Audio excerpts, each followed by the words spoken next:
a loss to the exchequer worth the amount of 1,300 crore rupees. Here's a short explainer of the vigilance report by my colleague Poonam Bhutte. There are violations that prima facie seem to be creeping up, and that needs to be investigated. These are the details that this report goes on to talk of. That tendering of such a high-value project with the estimated cost of 989.26 crore rupees was done without preparation of detailed estimates and technical details for each school.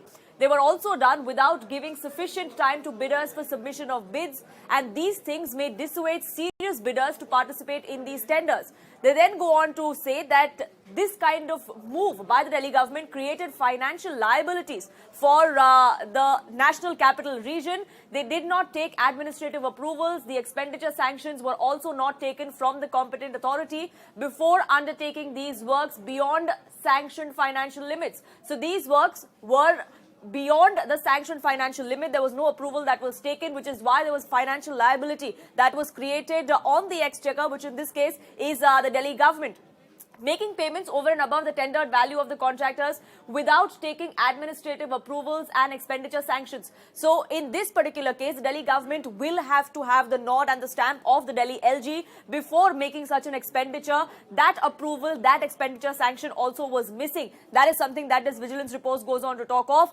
What's even more important, it goes on to talk of duplication of work and double payments that were made to contractors for the same work. So there's extraordinary work is what it was named as, but it basically was a second payment to the same contractor for the same project.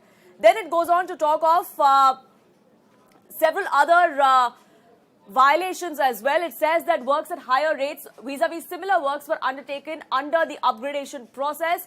There is a need to lift the veil of these private persons. There are these portions of this report which go on to talk of the changes that this particular company, a private entity, wanted to make, and that really was entertained by the Delhi government. It says post-tender changes in these work contracts in the name of richer specifications was done on suggestion of such private persons, which is Babbar and Babbar Associates in this case, without any open tender. So that's a violation in itself, that there was no open tender, bids were not invited. It goes on to say that an additional financial implication of over 200 crores is what the Delhi government had to pay because of these said suggestions that were made by a private entity.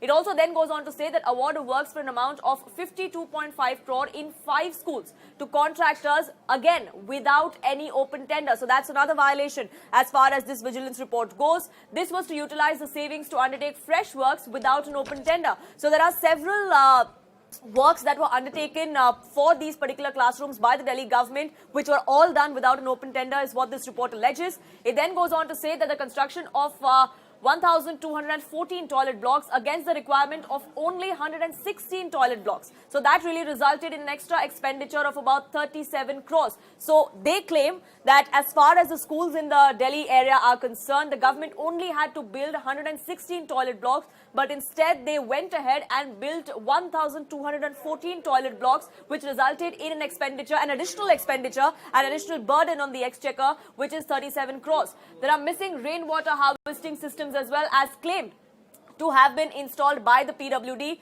but this report claims that during inspection that was undertaken, prima facie it indicated misappropriation of public money without execution of actual work. So this report alleges that the PWD department claimed that there was missing rainwater harvesting system in many of these schools, which is what was installed by them, but during inspection it was found that that really wasn't the case on ground.